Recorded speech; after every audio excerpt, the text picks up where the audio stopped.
नमस्कार दोस्तों, Rajans career private limited के ऑफिशियल यूट्यूब चैनल में आपका पुनः स्वागत है। तो चलिए बिना देरी करते हुए आज का क्लास स्टार्ट करते हैं। आज हम पढ़ने वाले हैं थ्योरी क्लास डाइजेस्टिव सिस्टम का।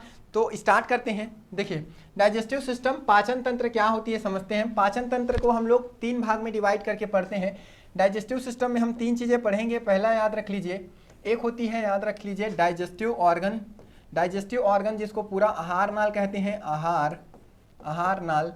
आहार नाल वह होता है जिसमें पूरा याद रखना माउथ से लेकर एनस तक का जो भी पार्ट याद रख लीजिए डाइजेशन में भाग लेता है, सबके सबको हम लोग क्या बोलते हैं, आहार नाल बोलते हैं। उसके बाद दूसरा हमको पढ़ना है डाइजेस्टिव ग्लैंड। डाइजेस्टिव ग्लैंड कहने का मतलब है वह सारे ग्रंथियां जो कि इंजाइम प्रोड्यूस करते हैं डाइजेशन के लिए, वो सब का सब क्या कहलाते हैं, डाइजेस्टिव ग्लैंड कहलाती है। तो यहाँ पे हम लोग पढ़ेंगे डाइजेस्टिव ग्लैंड के बारे में पढ़ेंगे। डाइजेस्टिव ग्लैंड पढ़ना है, ठीक है। और थर्ड नंबर में उसके बाद हमको पढ़ना है, याद रख लीजिए यहाँ पर, डाइजेस्टिव प्रोसेस। याद रख लीजिए पाचक विधि या पाचन विधि पढ़ना है। ठीक, क्लियर है। पाचन विधि में हम लोग को करना क्या है, तो यहाँ पर याद रख लीजिए जितने भी इंजाइम होते हैं उन इंजाइम के फंक्शन को पढ़ना है।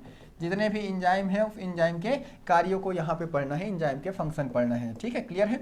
तो इतने पार्ट में डिवाइड करके हम लोग को क्या करना है, ये चीज़ें पढ़नी है। अब आहार नाल में देखो, तो आहार नाल में क्या क्या आती है, तो पहला याद रख लीजिए, आहार नाल कहाँ से स्टार्ट होती है, माउथ से स्टार्ट होती है। तो यहाँ पे हम लोग पढ़ेंगे, यहाँ पे माउथ में, मुख से पढ़ेंगे। और माउथ में 2 चीज़ें हमको पढ़ना है, एक तो टीथ पढ़ना है और दूसरा पढ़ना है टंग।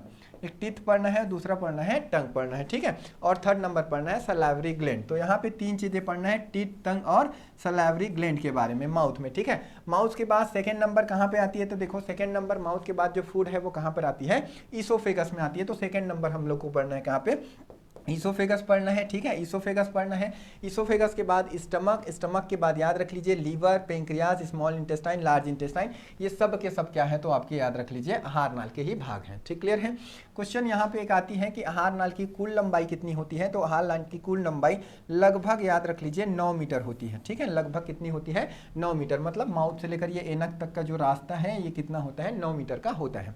डाइजेस्टिव ग्लैंड में, ठीक है, डाइजेस्टिव ग्लैंड जो भी होते हैं वो क्या करेंगे, डाइजेस्टिव एंजाइम प्रोड्यूस करेंगे, पाचक के लिए एंजाइम प्रोड्यूस करेंगे, ठीक है। तो यहाँ पर डाइजेस्टिव ग्लैंड में पहला याद रख लीजिए क्या होता है, तो सलाइवरी ग्लैंड होता है। सलाइवरी ग्लैंड होता है, ठीक है। सलाइवरी ग्लैंड पहला याद रख लीजिए। दूसरे नंबर पे याद रख लीजिए, यहाँ पे आप देखो ईसोफेगस में कोई भी ग्लैंड नहीं होती। सेकंड जो ग्लैंड होती है वो स्टमक में होती है, जिसको हम लोग बोलते हैं गैस्ट्रिक ग्लैंड, ठीक है। गैस्ट्रिक ग्लैंड कहते हैं, गैस्ट्रिक ग्लैंड। थर्ड नंबर याद रख लीजिए आपका ये जो लीवर होता है, ये भी याद रहे एक ग्लैंड है, याद रख लीजिए लीवर है। उसके बाद याद रख लीजिए पेंक्रियाज। लीवर के बाद पढ़ना है पेंक्रियाज। पेंक्रियाज के बाद फिफ्थ नंबर याद रखना इंटेस्टाइन। ये चीज़ें पढ़ना, इंटेस्टाइन। ठीक, क्लियर है। तो ये पूरा पढ़ना है हमको किसमें, डाइजेस्टिव ग्लैंड के अंदर। अब ये जो डाइजेस्टिव ग्लैंड सारे के सारे क्या करेंगे, डाइजेस्टिव एंजाइम प्रोड्यूस करेंगे। तो जितने भी डाइजेस्टिव एंजाइम के जो फंक्शन होंगे, कार्य होंगे, उसको हम लोग पढ़ेंगे पाचन विधि में। तो इतने सारे स्टेप में पढ़ना है, ठीक है। आहार नाल में क्या होती है, माउथ होती है, ईसोफेगस होती है, स्टमक होती है। स्टमक के बाद याद रख लीजिए यहाँ पे लीवर होता है, इसमें ईसोफेगस के बाद फिफ्थ स्टमक होती है। स्टमक के बाद याद रखना फोर्थ नंबर में, स्टमक के बाद आपका लीवर के बाद याद रख लीजिए क्या आती है, पेंक्रियाज आते हैं। पेंक्रियाज के बाद इंटेस्टाइन आते हैं। तो ये सारे स्टेप में हमको आहार नाल को पूरा पढ़ना है। तो एक साथ चलिए हम लोग स्टार्ट करते हैं, ठीक है। माउथ से लेकर स्टार्ट करते हैं और एनस तक का चलते हैं, यहाँ तक पूरा, ठीक है। फूड के साथ क्या क्या होता है उसको पूरा क्रम से देखते चलते हैं। ठीक, क्लियर है। तो चलिए नेक्स्ट अगला देखते हैं इसका। तो देखिए, सबसे पहले डाइजेस्टिव एंजाइम में याद रखना जो पाचन स्टार्ट होती है वो कहाँ से स्टार्ट होती है, पाचन स्टार्ट फ्रॉम माउथ से स्टार्ट होती है, ठीक है। तो माउथ में भोजन के साथ क्या क्या होता है, जो फूड हम लोग खाते हैं उसका माउथ में क्या क्या होता है, तो देखो सबसे पहले जो, ठीक है, खाना खाते हैं वो हमारे, ठीक है, माउथ में जाती है। और माउथ में सबसे पहला काम होता है उस भोजन को याद रखना छोटे छोटे पार्टिकल्स में हम लोग तोड़ते हैं, ठीक है। तो उसको तोड़ने के लिए क्या होती है, यहाँ पे टीथ होते हैं। तो पहला हम लोग यहाँ पे पढ़ेंगे, याद रख लीजिए टीथ के बारे में, पहला पढ़ेंगे टीथ के बारे में, दांत के बारे में। अब यहाँ पे दांत से कितने सारे क्वेश्चन आते हैं, तो देखो दांत से, ठीक है, जो क्वेश्चन आते हैं वो है कि हमारे अंदर, ठीक है, ह्यूमन बॉडी में कितने प्रकार के दांत होते हैं। तो हमारे अंदर याद रखिए 4 प्रकार के दांत होते हैं। जो टीथ होता है वो 4 टाइप के होता है, ठीक है। कौन कौन से 4 टाइप के दांत होते हैं, तो पहला समझो, पहला जो टीथ होता है याद रख लीजिए, देखो ये जो टीथ होता है इंसाइजर, ठीक है, इंसाइजर, केनाइन, प्रीमोलर और मोलर, ये 4 प्रकार के टीथ होते हैं ह्यूमन बॉडी में, ठीक है। कौन कौन सा होता है, तो एक बार देखिए इंसाइजर होता है, केनाइन होता है, प्रीमोलर होता है और मोलर होता है। ये 4 टाइप के टीथ होते हैं। अब यहाँ पे ये जो 4 टाइप के टीथ हैं तो हम इसको समझने के लिए क्या करते हैं, इसके लिए याद रखना ये जितने भी टीथ हैं उसको हम लोग ऐसे 4 भाग में डिवाइड कर देते हैं। तो ये क्या हो गया, 4 क्वाड्रेटर हो गया, पहला, दूसरा, तीसरा, चौथा क्वाड्रेटर। एक क्वाड्रेटर में कितने होते हैं, तो 8 टीथ होते हैं। टोटल कितने होते हैं, 8 टीथ होते हैं इसमें। उसमें याद रखना इसको पहला शुरुआत के 2, उसके बाद 1, उसके बाद 2, उसके बाद 3 में हम लोग डिवाइड कर देते हैं। ठीक है, 2, 1, 2 और 3 में डिवाइड कर देते हैं। तो फ्रंट का यहाँ पे जो 2 होता है इसको हम लोग बोलते हैं इंसाइजर टीथ। ठीक है, फ्रंट का जो 2 होता है उसको क्या बोलते हैं, इंसाइजर टीथ। एक क्वाड्रेटर की बात करें तो इंसाइजर के बाद जो सेकंड नंबर होती है, याद रखना जो एक ही टीथ होता है इसको हम लोग बोलते हैं केनाइन टीथ। उसको क्या बोलते हैं, केनाइन टीथ बोला जाता है। ठीक है, ये दोनों इंसाइजर हो गया, उसके बाद क्या होती है, केनाइन टीथ हो गया। केनाइन टीथ के बाद जो 2 होती है इसको हम लोग बोलते हैं प्रीमोलर। इसको क्या बोला जाता है, इसको बोला जाता है प्रीमोलर। और उसके बाद जो बच गया जो 3 इधर, ठीक है, ये जो 3 बच गया उसको बोलते हैं मोलर। तो देखो एक में 2, 1, 2, 3 के फॉर्म में बटी हुई है, तो बाकी सभी में वही चीज रहेगा। इसका सामने का 2 इंसाइजर, फिर केनाइन, फिर 2 प्रीमोलर और उसके बाद मोलर। फिर सेम टू सेम इधर भी वही रहेगा। ठीक है, इंसाइजर, केनाइन, प्रीमोलर और मोलर। ठीक है, तो ये 4 प्रकार के टीथ हैं। अब देखो इन चारों प्रकार के टीथ का काम क्या होता है, तो समझो। ये जो इंसाइजर होती है, इंसाइजर का काम क्या होता है, तो समझिए।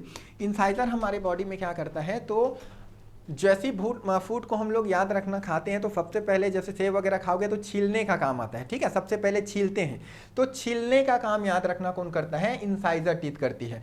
Total number of incisor teeth in adult human body पूछा जाए तो याद रखना है कितनी होती है, एक क्वाड्रेटर में देखो कितनी होती है, 2। तो ऐसे कितने क्वाड्रेटर हैं, 4। तो टोटल कितने हो जाएंगे, इनकी संख्या याद रखिए ह्यूमन बॉडी में टोटल कितनी होती है, तो 8 होती है इंसाइजर टीथ। जबकि याद रखिए ये जो इंसाइजर टीथ है इसके बारे में एक इंपॉर्टेंट चीज याद रख लीजिए। ठीक है, भोजन को पीसने का कार्य करती है। टोटल नंबर इसकी 8 होती है। और उसके बाद इसमें इंपॉर्टेंट ये है कि जो चूहा और खरगोश होती है, याद रख लीजिए, जो चूहा और खरगोश होती है, खरगोश, तो चूहा और खरगोश में याद रख लीजिए जो इंसाइजर हैं वो लगातार बढ़ते रहते हैं, हमेशा बढ़ते रहते हैं। इसीलिए याद रखना उनके टीथ हमेशा बढ़ते रहते हैं। इसी कारण उसको बैलेंस करने के लिए वो क्या करते हैं, तो कुछ ना कुछ चीज़ों को कुतरते रहते हैं। ठीक, क्लियर है। तो ये हो गया इंसाइजर टीथ के बारे में, इतना ही क्वेश्चन पूछेगा। और इसका जो याद रख लीजिए जो रूट होती है वो इस तरीके का होता है। ठीक है, यहाँ पे दिख रही है इंसाइजर टीथ के जो रूट है इस तरीके का होते हैं। ठीक है, उसके बाद सेकंड देखिए, जो सेकंड 1 टीथ होती है एक क्वाड्रेटर में उसको हम लोग बोलते हैं केनाइन टीथ। तो ये जो केनाइन टीथ है इसका क्या काम होता है, इसको समझो। तो ये जो केनाइन टीथ है याद रख लीजिए, देखो यहाँ पे हम लोग क्या किए, इंसाइजर में भोजन को छीलने का काम किए। उसके बाद यहाँ याद रख लीजिए ये जो केनाइन टीथ है वो शेर, बाघ, कुत्ता, बिल्ली में ज़्यादा, शेर, बाघ इनमें ज़्यादा विकसित रूप से दिखाई देता है केनाइन टीथ। तो शेर, बाघ में जो बड़े बड़े जो दांत दिखते हैं वो क्या है, एक प्रकार के केनाइन टीथ है। ये क्या करता है, तो भोजन को चीरने फाड़ने का काम करता है, शिकार करने का काम करता है। ठीक है, हमारे में उतना ज़्यादा विकसित नहीं रहता, शेर बाघों में ज़्यादा विकसित रहता है और भोजन को चीरने फाड़ने का कार्य करता है। Total number of canine teeth पूछा जाए तो एक क्वाड्रेटर में 1 होते हैं। टोटल कितने क्वाड्रेटर हैं, तो 4 क्वाड्रेटर हैं। तो इनकी टोटल संख्या कितनी हो जाती है, टोटल नंबर याद रख लीजिए इसकी होती है 4। ठीक है, तो केनाइन टीथ की टोटल संख्या कितनी हो गई, 4। केनाइन टीथ देखो ये हो गया आपका कौन सा टीथ, याद रख लीजिए इंसाइजर। इंसाइजर के बाद ये हो गया आपका केनाइन टीथ। केनाइन टीथ के बाद जो ठीक है फिर से जो 2 टीथ हैं याद रखना वो क्या होती है, तो वो होती है आपके प्रीमोलर। ठीक है, तो पहले के शुरुआत के याद रखना क्या हो गया, इंसाइजर, फिर केनाइन, उसके बाद जो 2 टीथ है वे क्या होते हैं, तो वो होते हैं प्रीमोलर। इधर भी सेम वो 2, 1 और 2 के ही फॉर्म में इधर भी बटा रहेगा। ठीक, क्लियर है। अब यहाँ पर देखो ये इसका काम क्या होता है, तो प्रीमोलर का काम हमारे बॉडी में होता है, ये क्या करता है, भोजन को याद रखना चबाने का काम करता है। ठीक है, यहाँ तक आते हैं तो भोजन यहाँ पे चबाने का काम होता है, भोजन चबाने का काम होता है। और टोटल इसकी जो नंबर्स होती हैं तो एक क्वाड्रेटर में 2, तो टोटल ह्यूमन बॉडी में कितने हो गए, तो याद रखना एडल्ट ह्यूमन में इसकी संख्या कितनी होती है, 8 होती है। भोजन में पीसने का, ठीक है, भोजन को चबाने का काम करते हैं। जबकि इसके बारे में एक नोट करके याद रखोगे, नोट करके लिखना प्रीमोलर के बारे में। तो प्रीमोलर के बारे में नोट ये है कि याद रख लीजिए बच्चों में प्रीमोलर टीथ नहीं पाया जाता, बच्चों में एक भी प्रीमोलर टीथ नहीं रहता। ठीक, क्लियर है। उसके बाद जो ठीक है नेक्स्ट हम लोग जो इसको दाढ़ा बोलते हैं वो एक्चुअल में होती है मोलर टीथ। ठीक है, और ये मोलर टीथ एक क्वाड्रेटर में 3 होते हैं। तो टोटल इसकी नंबर कितनी होंगी, टोटल इसकी संख्या हो जाएगी कितनी, 12 हो जाएगी। ठीक, क्लियर है। अब यहाँ पर देखो ये मोलर क्या करती है, तो मोलर याद रखना भोजन को पीसने का कार्य करती है। भोजन फाइनली याद रखना छिलते कुतरते जो भी है यहाँ तक आती है और लास्ट में भोजन को पीसने का कार्य किसके थ्रू होता है, तो मोलर टीथ के थ्रू होती है। ठीक, क्लियर है। तो ये हो गया चारों प्रकार के टीथ और उसके काम और कितने होते हैं नंबर्स। ठीक, क्लियर है। चलो ये टीथ से ये वाला क्वेश्चन पूछता है, और इसके बाद याद रखिए टीथ से एक और क्वेश्चन पूछता है जो टीथ के फार्मूले से पूछता है। टीथ फार्मूला देखने से पहले थोड़ा टंग्स के बारे में देख लेते हैं। तो टंग्स के बारे में ज़्यादा क्वेश्चन नहीं पूछता। टंग्स में याद रखना टेस्ट के लिए कौन सा, ठीक है, चीज़ें होती हैं हमारे जीभ में, ये क्वेश्चन पूछा जाता है। तो टंग्स में याद रखना डिफरेंट डिफरेंट टाइप के टेस्ट बड होते हैं। जैसे डिफरेंट डिफरेंट कलर दिख रहा है, ये डिफरेंट डिफरेंट कलर क्या है, तो टेस्ट बड है, अलग अलग टेस्ट बड। टेस्ट बड क्या करता है, अलग अलग टेस्ट का पता करता है। तो यहाँ से क्वेश्चन क्या पूछता है कि जो याद रख लेना जीभ का अग्र जो भाग है वो कौन से टेस्ट का पता लगाता है, तो स्वीट टेस्ट का पता लगाता है, याद रखना मीठेपन का एहसास कराता है। उसके बाद जीभ का जो अग्र मध्य भाग है, ये वाला भाग जीभ का अग्र मध्य भाग, ये सॉल्ट का पता लगाता है, नमकीन चीज का, ठीक है, हमको एहसास कराता है। उसके बाद जस्ट हम ये सोर खट्टे का पता लगाते हैं, और जीभ का जस्ट इंड वाला जो भाग होता है वो याद रखना बीटर को पता करता है, मतलब कड़वेपन का एहसास कराता है। तो ये 4 टाइप के टेस्ट बड होते हैं, और ये यही याद रखना, टेस्ट हमको पता चलती है किसके थ्रू, टेस्ट बड के थ्रू। ठीक, क्लियर है। चलिए, तो ये टीथ हो गया, वो टंग्स हो गया। टीथ से एक और क्वेश्चन पूछते हैं। तो क्या क्वेश्चन पूछता है, ठीक है, इसको समझो। टीथ में हम लोग पहले देखें इंसाइजर, इंसाइजर, इंसाइजर। तो ये इंसाइजर क्या किया था, तो याद रखना भोजन को छीलने का काम हो गया इसमें, ठीक है, छीलने का काम हुआ है। टोटल संख्या पूछेगा तो 8 होती है, और उसके बाद खरगोश और चूहे में बताया, खरगोश और चूहे में लगातार बढ़ते रहती है, ये चीज़ें बताया, ठीक है। फिर इंसाइजर के बाद में बताया आपको केनाइन टीथ। तो ये केनाइन टीथ के बारे में क्या बताया था, केनाइन टीथ क्या करती है, तो याद रखना भोजन को चीरने फाड़ने का काम करती है, चीरने फाड़ने का काम करेगा। टोटल इसकी नंबर कितनी होती है अडल्ट में, तो 4 होती है, ये चीज़ें बताया, ठीक, क्लियर है। केनाइन के बाद याद रख लीजिए प्रीमोलर बताया, प्रीमोलर।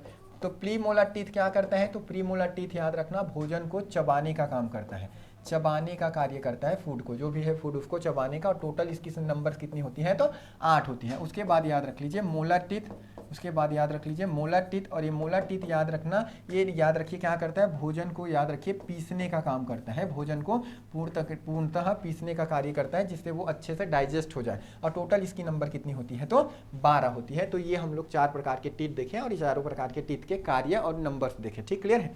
इसके बाद याद रखना यहाँ से क्वेश्चन पूछी जाती है टीथ फार्मूला।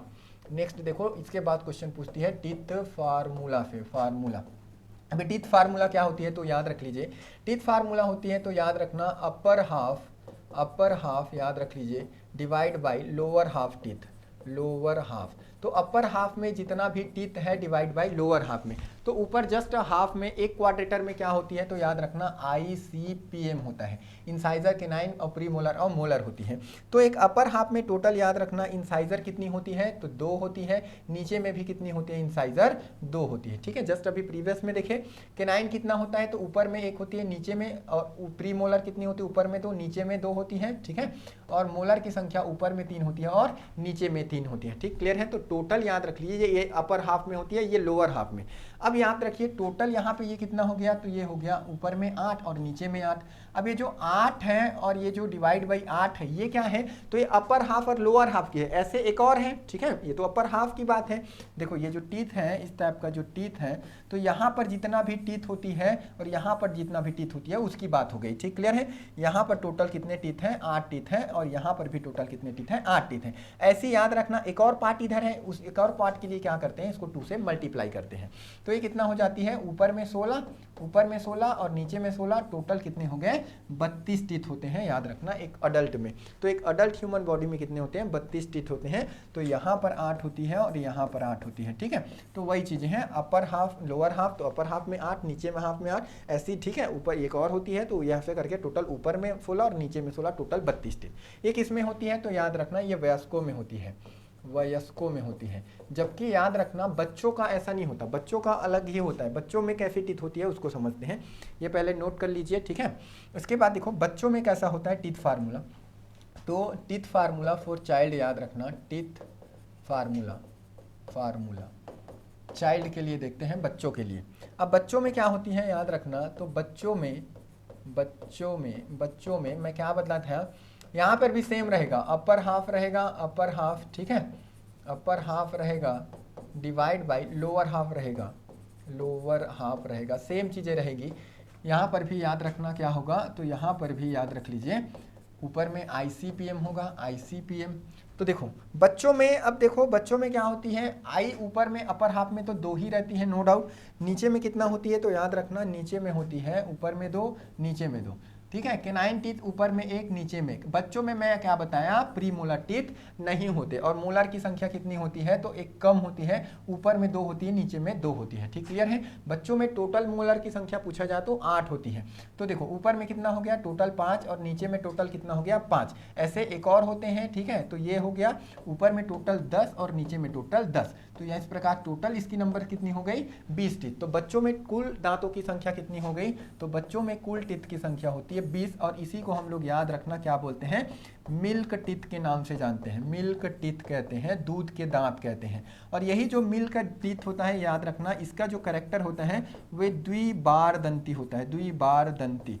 द्विबार दंती कहने का मतलब है, याद रख लीजिए, ये पूरे जीवन काल में 2 बार उगते हैं, ठीक है। अपने पूरे जीवन काल में उगने वाले 2 बार उगने वाले टीथ कितने होते हैं तो 20 टीथ होते हैं, ठीक क्लियर है। इतना क्वेश्चन आपको पूछा जाता है टीथ से, ठीक है। तो पहले देखो माउथ में क्या देख लिए, टीथ देख लिए, टंग्स देख लिए। अब माउथ में एक चीज़ें और होती है, और वो क्या होती है तो याद रखना सलाइवरी ग्लैंड होती है।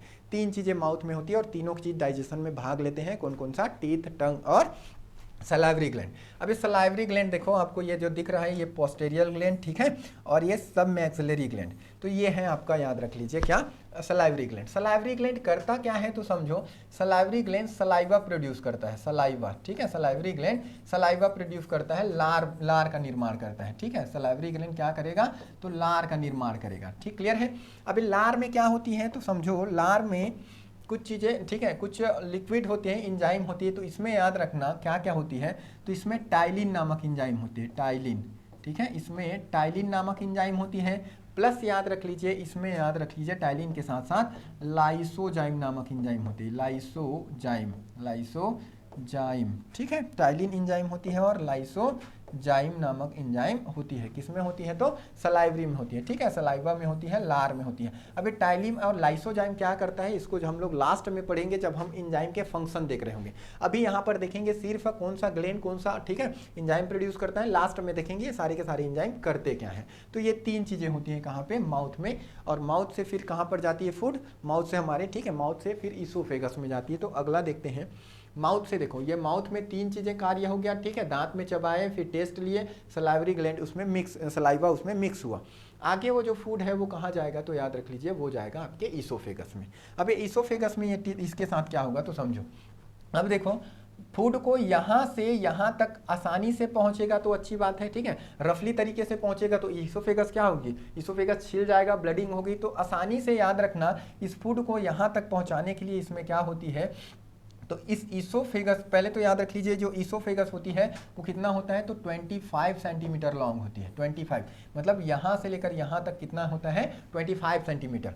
उसके बाद ये इसोफेगस की जो ग्रास नली होता है, इसोफेगस, इसकी जो दीवारें होती हैं इसमें याद रखना इसकी दीवारों में म्यूकस द्रव, श्लेष्मा द्रव, श्लेष्मा द्रव बोलते हैं, म्यूकस द्रव स्रावित होते रहता है। अब ये म्यूकस द्रव क्या करता है तो लुब्रिकेंट की तरह काम करता है। यहाँ पे जो भी फूड रहती है उसको आसानी से फिसाल के कहाँ पर ले आती है, स्टमक में ले आती है। तो आसानी से फूड जो है फिसलते फिसलते कहाँ पर आती है, स्टमक में आती है, ठीक क्लियर है। तो पहला याद रखना इसोफेगस में श्लेष्मा द्रव पाई जाती है। और दूसरा याद रखना ये जो इसोफेगस की जो दीवारें होती हैं इसमें एक मूवमेंट होती है और उस मूवमेंट को हम लोग बोलते हैं क्रमानुकुंचन गति। इसमें क्या होती है तो याद रख लीजिए इसकी दीवारों में, इसोफेगस की दीवारों में क्रमानुकुंचन गति होती है। याद रख लीजिए क्या होती है तो क्रमानुकुंचन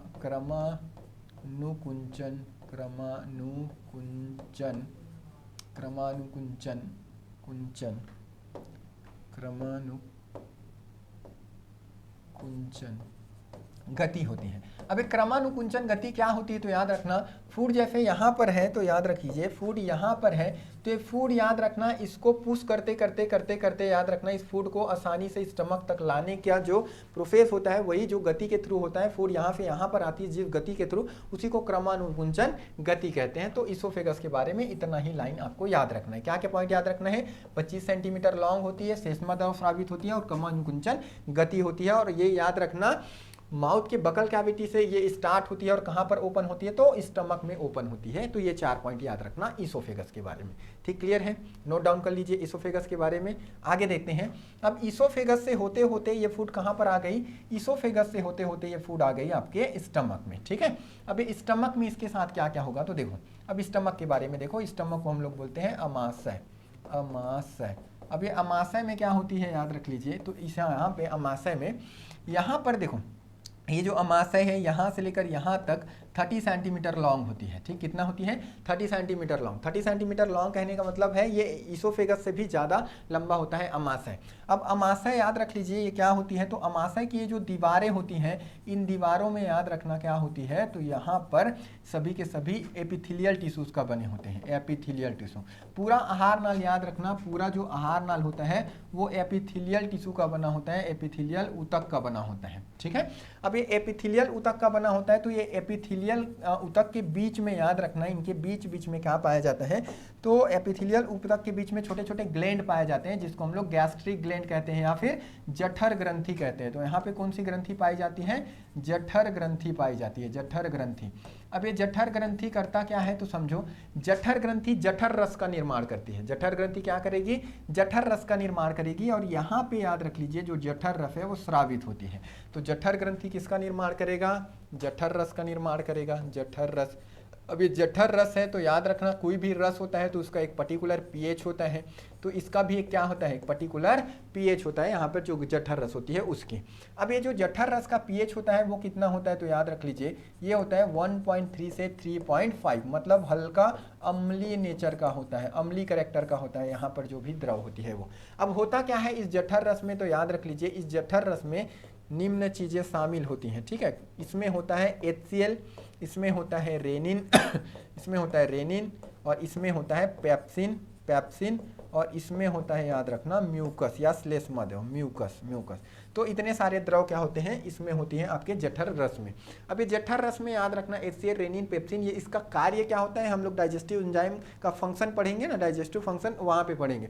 तो फिलहाल एक क्वेश्चन को बहुत बार पूछा जाता है कि हमारे स्टमक में कौन सा एसिड होता है, तो हाइड्रोक्लोरिक एसिड होता है, HCl एसिड होता है। ठीक, क्लियर है, तो ये पॉइंट याद रखिए। 4 से 6 घंटे तक भोजन यहाँ पे रहती है। ठीक है, याद रखिए यहाँ पे 4 से 6 घंटे तक रहती है। 4 से 6 घंटे तक पूरा यहाँ पे जितने भी याद रखना रेनिन, HCl, पेप्सिन, ये सब के साथ फूड में मिक्स होंगे, और उसके बाद जो फूड है वो कहाँ पर जाएगा, तो उसके बाद वो फूड कहाँ पे जाती है, तो यहाँ पर आती है। यहाँ पर आने का कहने का मतलब है छोटी आंत में आती है, और छोटी आंत में आते आते याद रखना वो फूड कहाँ पे किससे किससे मिलता है, तो छोटी आंत में आते आते वो फूड याद रखना यहाँ पर से, देखो यहाँ पर से क्या होगी, तो यहाँ पर से देखें ये लीवर है, और लीवर क्या करता है, बाइल जूस सीक्रेट करेगा। बाइल जूस कहने का मतलब है पीत्र, तो यहाँ से पीत्र स्रावित होगी, और ये पेंक्रियास से क्या स्रावित होगी, तो पेंक्रियाटिक जूस। तो यहाँ पे याद रखना यहाँ से बाइल जूस से और यहाँ पे पेंक्रियाटिक जूस से मिलेगा कौन, फूड। तो आगे हम लोग देखते हैं लीवर क्या करता है डाइजेस्टिव फंक्शन में, इसका क्या रोल होता है, और ये क्या क्या चीजें करती है, तो लीवर के बारे में देखते हैं और पेंक्रियास के बारे में देखते हैं। ठीक है,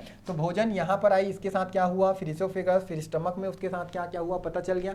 उसके बाद हम आगे बढ़ रहे हैं, और आगे बढ़ने के क्रम में हम पहुंच गए लीवर तक। अब लीवर क्या करेगा डाइजेस्टिव फंक्शन में, उसको देखते हैं। ठीक, क्लियर है, तो देखते हैं नेक्स्ट हम लोग लीवर की। देखो ये स्टमक है, स्टमक में देखो फूड यहाँ पर आती है। ठीक है, एपिथेलियल टिश्यूज का ये पूरा बना होता है, और यहाँ पे जठर रस स्रावित होती है। जठर रस ये जो फूड होता है इसमें याद रखना 4 से 6 घंटे तक मिक्स होता है।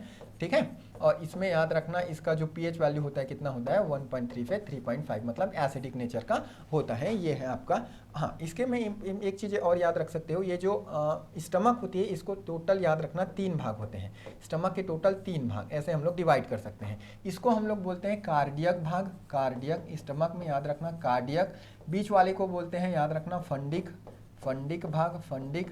और याद रखना ये लास्ट वाले को बोलते हैं पायलोरिक भाग, इसको बोलते हैं पायलोरिक। तो याद रखिए 3 भाग होते हैं किसके, स्टमक के, कार्डियक, फंडिक और पायलोरिक। तो क्वेश्चन क्या पूछा जाता है, कार्डियक भाग याद रखना, ठीक है, मतलब कि ईसोफेगस, ठीक है, स्टमक के कौन से भाग से जुड़ा होता है, तो जो ईसोफेगस होती है, ये जो नली होती है ईसोफेगस की, वो स्टमक के कार्डियक भाग से जुड़े होती है। स्टमक के मध्य भाग को हम लोग फंडिक बोलते हैं, और स्टमक का वह भाग याद रखना जो छोटी आंत से जुड़ा होता है उसको पायलोरिक कहते हैं। ठीक, क्लियर है। चलिए नेक्स्ट देखते हैं। अब हम लीवर के तक पहुंच गए थे, तो ये देखिए लीवर, यहाँ से याद रखना फूड आते आते, ठीक है, ऐसे यहाँ पे पहुंच गई थी स्टमक से। स्टमक से जैसे ही आगे बढ़ेंगे तो यहाँ पर आएगी, और यहाँ पर याद रखना यहाँ से क्या होती है, तो लार आएगी, लार इसमें मिक्स होगा। तो लीवर के बारे में देखते हैं बेसिक चीज़ें क्या क्या हैं। तो लीवर के बारे में देखो बहुत सारे क्वेश्चन पूछा जाता है। तो लीवर पहला याद रख लीजिए, देखो ऐसे ये दो खंडों में बटा होता है, इस तरीके का दो खंड में बटा है। तो दो खंड में बटा है, इसको हम लोग बोलते हैं बाइलोब। तो लीवर क्या होती है, बाइलोब होती है, बाइलोब होती है, मतलब द्विपालिक होता है, दो खंडों में बटा होता है। ठीक क्लियर है। दो खंडों में बटे होने के साथ साथ जितने भी हमारे डेवलप्ड ऑर्गन होते हैं, जैसे लीवर एक डेवलप्ड ऑर्गन है, तो इनके प्रोटेक्शन के लिए बाहर में ऐसा एक लेयर होती है, और इस लेयर को हम लोग क्या बोलते हैं, इस लेयर को याद रखना हम लोग बोलते हैं पेरिटोनियम लेयर। इसको हम लोग क्या बोलते हैं, पेरिटोनियम, पेरिटोनियम लेयर, ठीक है, पेरिटोनियम लेयर बोलते हैं। अब ये पेरिटोनियम लेयर याद रखना क्या करती है, तो लीवर को प्रोटेक्ट करके रखती है, लीवर को बाहरी कुछ भी डैमेज से बचाता है।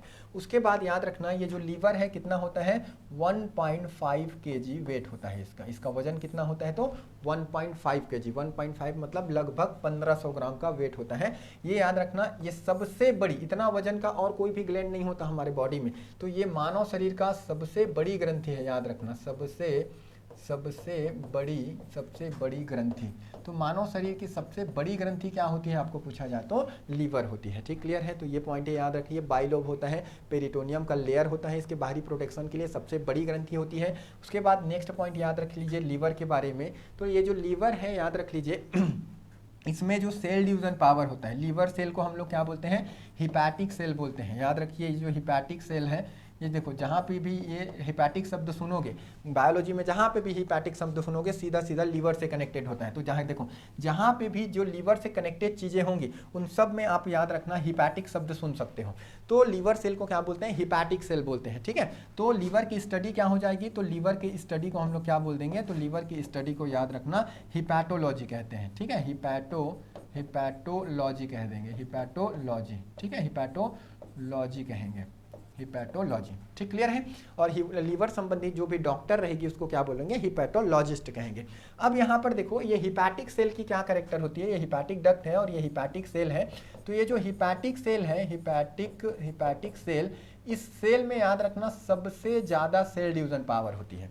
सबसे ज़्यादा सेल डिवीजन पावर किस में होती है पूछा जाए तो हिपैटिक सेल में होती है। इसमें जो सेल डिवीजन पावर है, डिवीजन, ये पावर याद रखना सबसे ज़्यादा होती है, सबसे ज़्यादा, मतलब कि सबसे ज़्यादा जल्दी रिकवरी, यदि कुछ भी पार्ट हमारे बॉडी का कोई भी पार्ट डैमेज होता है तो उसमें जो रिकवरी होती है, तो सबसे ज़्यादा रिकवरी पावर कौन से में होती है, तो याद रखना हिपैटिक सेल में होती है, मतलब लीवर के सेल में होती है। यहाँ पे एक कट फिट जाए तो सबसे ज़्यादा जल्दी ये भर जाता है, सेल डिवीजन इसमें सबसे ज़्यादा होती है। यही क्रम में याद रखिए, आपको पूछ सकता है कि सबसे कम किस में होता है। ठीक है, ये देखो सबसे ज़्यादा सेल डिवीजन तो किस में हो रहा है, हिपैटिक सेल में। सबसे कम किस में होती है पूछ लिए तो याद रखना ब्रेन सेल। क्या है, ब्रेन सेल को न्यूरॉन बोलते हैं। सबसे कम कोशिका विभाजन क्षमता होती है तो ब्रेन सेल में। ठीक है, तो ये बेसिक चीज़ें हैं किसके बारे में, तो ये याद रखना लीवर के बारे में बेसिक चीज़ें हैं। उसके बाद याद रखिए ये बहुत सारे फंक्शन करता है। ठीक है, इसीलिए बहुत सारे केमिकल का निर्माण करता है, इसीलिए याद रखना लीवर को मानव शरीर का केमिकल फैक्ट्री कहते हैं। केमिकल फैक्ट्री कहते हैं, फैक्ट्री किसको कहते हैं, फैक्ट्री। तो लीवर को मानव शरीर का केमिकल फैक्ट्री कहते हैं क्योंकि बहुत सारे केमिकल का निर्माण करता है। अभी कौन कौन सा केमिकल का निर्माण करता है वही इसके कार्य है। तो देखते हैं लीवर कितने सारे, ठीक है, केमिकल का निर्माण करता है। तो अगला स्लाइड देख लेते हैं। अगले स्लाइड में देखो जो लीवर है वो कितने सारे फंक्शन होते हैं। तो फंक्शन ऑफ लीवर देख रहे हैं, फंक्शन ऑफ लीवर। तो देखो ये फंक्शन ऑफ लीवर क्या होती है समझो। लीवर के जो फंक्शन होते हैं, ये पहला फंक्शन देखो, ये बाइल जूस निर्माण करता है। ठीक है, बाइल जूस निर्माण मतलब पित्त रस का निर्माण, पित्त रस का निर्माण। तो ये पहला कार्य हो गया इसका, पित्त रस का निर्माण करना। ठीक, अभी पित्त रस निर्माण करती है तो कुछ क्वेश्चन पित्त रस से भी बनते हैं। तो क्वेश्चन जो पित्त रस से बनते हैं उस पर डिस्कस कर लेते हैं। तो पित्त रस से क्या क्वेश्चन पूछते हैं, देखो पित्त रस, इसकी पीएच वैल्यू कितनी होती है, एक रस है तो कुछ ना कुछ पीएच वैल्यू होगा। तो पित्त रस की पीएच वैल्यू होती है 7.7 अप्रॉक्स, याद रखिए, मतलब हल्का क्षारी नेचर का होता है। पित्त रस का रंग पूछ लिया जाता है आपको कि इसका रंग कैसे होता है। तो पित्त रस का रंग कैसे होता है, तो याद रख लीजिए इसका रंग होता है, ठीक है, कौन से रंग का होता है, हरे कलर का होता है। अभी हरा कलर किसके कारण होता है, तो याद रख लीजिए बिलीवर्डिन नामक वर्डिन एक कलर पिगमेंट होता है, ठीक है। ये बिलीवर्डिन भी कहाँ पे निर्माण होता है, तो बिलीवर्डिन भी हमारे लीवर में निर्माण होता है, तो उसमें याद रखना पित्तरस को वो क्या करता है, हरा कलर देता है। उसके बाद याद रख लीजिए ये जो पित्तरस है, ये इसमें पित्तरस याद रख लीजिए कोई भी पाचक रस नहीं है। अच्छा, पित्तरस निर्माण देखो, पित्तरस निर्माण कहाँ पर हो गया, तो निर्माण हुआ लीवर में, जबकि स्टोर कहाँ पर होती है, जबकि ये स्टोर होती है, संग्रहण याद रखना ये होती है पित्ताशय में, पित्ताशय। तो पित्ताशय क्या है, पित्ताशय कुछ भी नहीं है, एक थैली है, एक थैली है जो लीवर के नीचे होता है। लीवर के नीचे में जो पित्ताशय होती है वहाँ पे क्या होता है, पित्तरस जाके स्टोर होती है। हाँ, नोट करके एक पॉइंट याद रखोगे कि ये जो पित्तरस होती है याद रखना ये डाइजेस्टिव एंजाइम नहीं है। पित्तरस याद रखना, पित्तरस पाचक एंजाइम, पाचक एंजाइम, पाचक एंजाइम नहीं है, नहीं है, ये इंपॉर्टेंट है, पाचक एंजाइम नहीं है।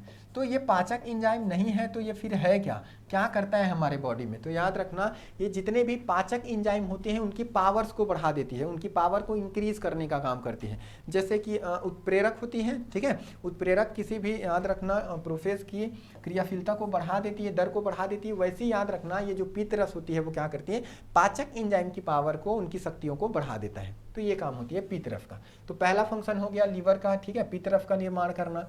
दूसरा फंक्शन ये जो बिलीरुबिन और बिलीवर्डिन होती है कलर पिगमेंट, तो बिलीरुबिन एंड बिलीवर्डिन, बिलीरुबिन व याद रखिए बिलीरुबिन व बिलीवर्डिन,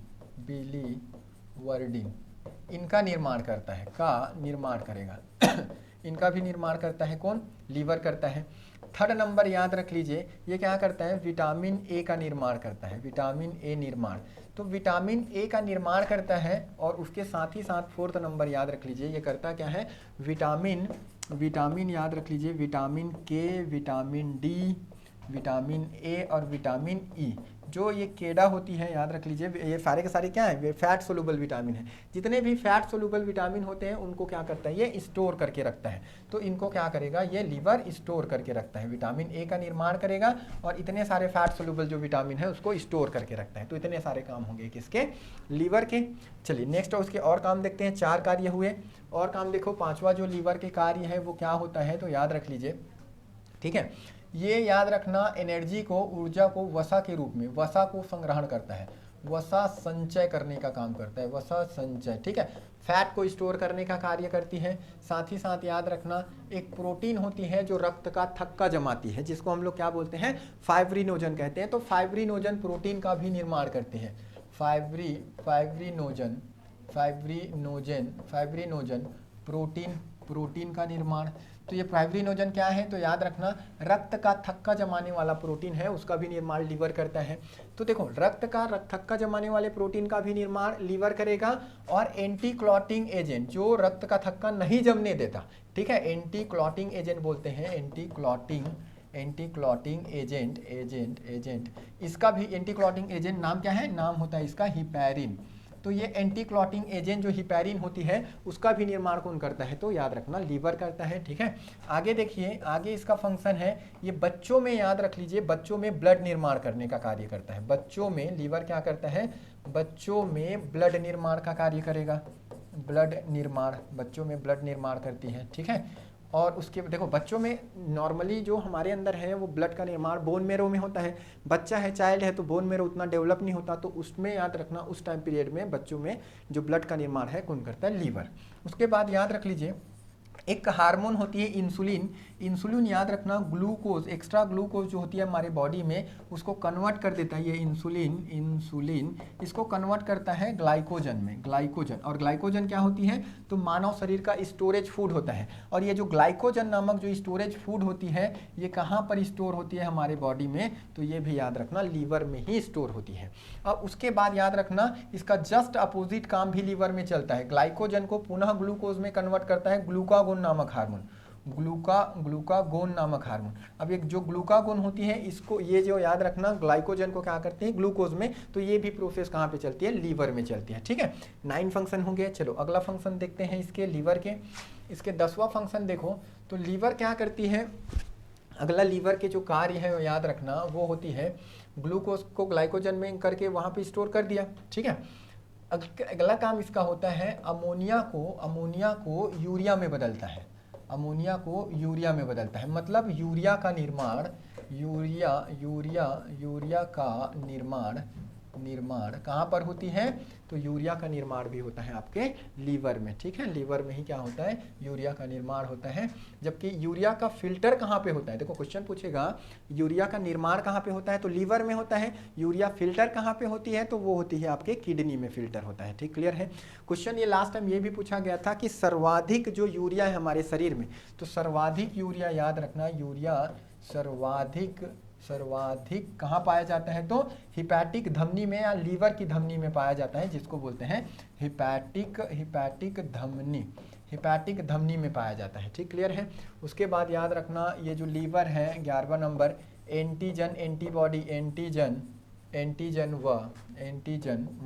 एंटीबॉडी निर्माण करने का भी काम करती है, एंटीबॉडी निर्माण करने का भी काम करती है, ठीक है। जनरली मेनली एंटीबॉडी निर्माण करने का काम हमारा WBC होता है, WBC में टी लिम्फोसाइड है वो करता है, कुछ मात्रा में लीवर भी करती है। उसके बाद 12वें नंबर याद रखना डिटॉक्सिफिकेशन का कार्य करता है, डिटॉक्सिफिकेशन। अब डिटॉक्सिफिकेशन क्या होता है? इसको हिंदी में बोलते हैं विहरण मतलब क्या होता है? ब्लड को फिल्टर करना, एक प्रकार का ब्लड से ब्लड को फिल्टर करना होता है, ब्लड को फिल्टर। अब ब्लड को फिल्टर कैसे, किस टाइप का फिल्टर? मतलब याद रखिए जो भी साग भाजी खाते हैं हम लोग, जो भी फूड खाते हैं, उसमें जो टॉक्सिक एलिमेंट होते हैं, जहरीले जो पदार्थ होते हैं, वो हमारे ब्लड में चले जाते हैं। तो ब्लड से उस टॉक्सिक एलिमेंट को, उस पॉइजनस एलिमेंट को क्या करता है? उस पॉइजन को बाहर कर देता है। कौन करता है? लीवर करता है। उसी को डिटॉक्सिफिकेशन कहते हैं। तो ये काम भी कौन करता है? लीवर द्वारा ही होता है, ठीक, क्लियर है। तो ये बहुत सारे जो टाइप के जो कार्य हैं वो सब के सब कौन करता है? तो लीवर द्वारा किया जाता है। इसीलिए लीवर को याद रखना क्या बोलते हैं? लीवर को मानव शरीर का केमिकल फैक्ट्री कहते हैं। लीवर क्या है? तो लीवर याद रखना मानव शरीर का केमिकल फैक्ट्री है, केमिकल फैक्ट्री बोलते हैं मानव शरीर का, क्योंकि मैक्सिमम टाइप के केमिकल कौन बनाता है? तो लीवर बनाता है हमारे बॉडी में, ठीक, क्लियर है। तो इम्पोर्टेंट है लीवर के बारे में। अब देखो जो फूड है वो कहाँ पर पहुँच गया था? फूड देखो आते आते यहाँ पर पहुँच गया, स्टमक में पहुँचा था। स्टमक के बाद यहाँ पर क्या थी? लीवर थी। लीवर के बाद याद रखना यहाँ पर क्या होती है? पेंक्रियाज होती है, ठीक है। देखो यहाँ पर क्या होती है? पेंक्रियाज होती है। तो लीवर से बाइल जूस उसमें मिल गया फूड में, ठीक है। यहाँ पर होती है लीवर, ये हो गया आपका लीवर। तो लीवर से बाइल जूस यहाँ पे आया और यहाँ से आएगा पेंक्रियाटिक जूस। देखो यहाँ पे जठर रस था, जठर रस से भोजन मिक्स होते होते यहाँ पर आया, यहाँ से बाइल जूस आ गया, ठीक है, पीत रस, और यहाँ से अब क्या आएगा? पेंक्रियाज आएगा, पेंक्रियाटिक जूस। तो नेक्स्ट उसका सामना होगा भोजन का पेंक्रियाटिक जूस से। तो आज यहीं तक, ठीक है। पेंक्रियाज के बारे में पढ़ते हैं कल, उसके बाद में हम लोग कंटिन्यू करेंगे इसी को। 2 पार्ट में बनेगा डाइजेस्टिव सिस्टम पूरा कंप्लीट, ठीक है। तो माउथ से लेकर याद रखना ये छोटी आंत तक हम लोग आज पढ़ेंगे, छोटी आंत से लेकर पूरा जो डाइजेस्टिव प्रोसेस है वो कल पढ़ेंगे। तो अभी देखो लीवर में क्या हुआ समझ में आ गया। लीवर के बाद आते आते इस भोजन के साथ यहाँ पे पेंक्रियाज से कनेक्ट होगा, और पेंक्रियाज में इसके साथ क्या होगा उसमें हैं। तो ये है, याद रख लीजिए आपका पेंक्रियाज, ये है आपका पेंक्रियाज। और ये पेंक्रियाज में याद रखना इसको बोलते हैं अग्नाशय, अग्नाशय। अभी अग्नाशय में क्या होती है? तो याद रखना ये जो पेंक्रियाज है ये हमारे शरीर का एकमात्र मिक्स ग्लैंड है, मिश्रित ग्रंथि, मिक्स्ड ग्लैंड। मिक्स ग्लैंड कहने का मतलब जो इंजाइम और हार्मोन दोनों प्रोड्यूस करती है। जब ग्लैंड पढ़ेंगे तो वहाँ पे डिटेल पढ़ते हैं, फिलहाल यहाँ पर देखेंगे जो डाइजेस्टिव प्रोसेस में पेंक्रियाज का क्या काम है, ठीक है। तो मिक्स ग्लैंड है मतलब इंजाइम और हार्मोन दोनों का निर्माण करेगी। तो ये याद रखना ये पेंक्रियाज है वो पेंक्रियाटिक जूस सीक्रेट करता है, अग्नाशयी रस का निर्माण करता है, अग्नाशयी रस। अभी अग्नाशयी रस में क्या क्या होती हैं? तो याद रखना इसमें, इस रस में 3 चीज़ें शामिल होती हैं। क्या क्या शामिल होती हैं? तो इसमें याद रखना ट्रिप्सिन,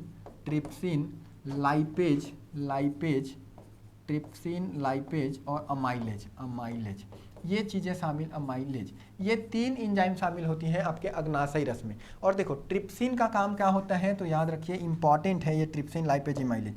ट्रिप्सिन का काम हमारे बॉडी में होता है प्रोटीन का पाचन करना। तो जितने भी प्रोटीन होते हैं उसको पाचन कौन करता है? ट्रिप्सिन। लाइपेज का काम क्या होता है? तो जितने भी फैट होते हैं, फैट जो, उसको डाइजेस्ट कौन करता है? तो याद रखना लाइपेज। और जितना भी कार्बोहाइड्रेट होते हैं उन सब का पाचन कौन करता है? तो अमाइलेज। तो प्रोटीन का पाचन ट्रिप्सिन, फैट का पाचन लाइपेज और कार्बोहाइड्रेट का पाचन अमाइलेज।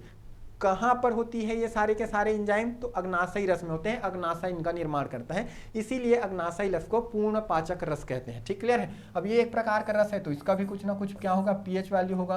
तो अग्नाशयी रस का पीएच कितना होता है? तो याद रखना 7.3 से याद रख लीजिए 8.3 तक होती है। 8.3 मतलब ये हल्का बेसिक नेचर का होता है। ठीक है, 7.3 से 8.3 तक इसकी पीएच वैल्यू होती है, हल्का बेसिक नेचर का होती है पेंक्रियाज। अब देखो यहाँ से पेंक्रियाज, ठीक है, पेंक्रियाटिक जूस आएगा। यहाँ से क्या आएगा? यहाँ से आएगा पेंक्रियाटिक जूस, यहाँ से आएगा जठर रस और यहाँ से आएगा पीत रस। और तीनों के तीनों याद रखना भोजन में कहाँ पर मिलते हैं? तो डिडोनियम वाले भाग में मिलते हैं। और डिडोनियम क्या है? छोटी आंत का भाग है। तो इसके आगे जो है हम लोग कल कंटिन्यू करते हैं। ठीक है, इसके आगे हम छोटी आंत पढ़ेंगे, छोटी आंत फिर बड़ी आंत पढ़ेंगे। उसके बाद पूरा डाइजेस्टिव प्रोसेस देखेंगे कि हर जो एंजाइम बनते आए हैं वो सभी एंजाइम क्या क्या कार्य कर रहे हैं, कौन कौन से फंक्शन को कर रहे हैं। तो चलिए आज के लिए धन्यवाद। नेक्स्ट इसका वीडियो जल्द ही अपलोड कर दिया जाएगा। मिलते रहिए, बने रहिए चैनल के साथ। Thank you.